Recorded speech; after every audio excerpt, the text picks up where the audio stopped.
नीट ऐक. जेव्हा सगळे दरवाजे बंद होतात तेव्हा स्वामींचा दरवाजा उघडा असतो. ही वेळ तुझी शिक्षा नाही, ही वेळ तुझी परीक्षा आहे. आणि परीक्षा जितकी मोठी तितकंच फळही मोठं मिळतं.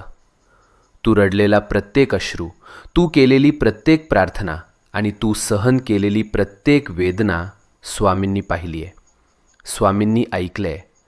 आणि आता स्वामी सांगत आहेत, बस झालं रडणं, आता उभं राहायची वेळ आली. भूतकाळ तिथेच सोड. जे गेलंय ते संपलंय. आता तुझं जीवन नव्यानं सुरू होणार आहे.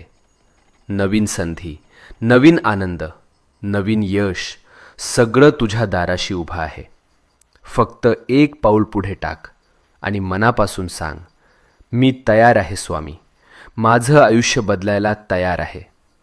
आणि मग बघ चमत्कार कसा घडतो ते.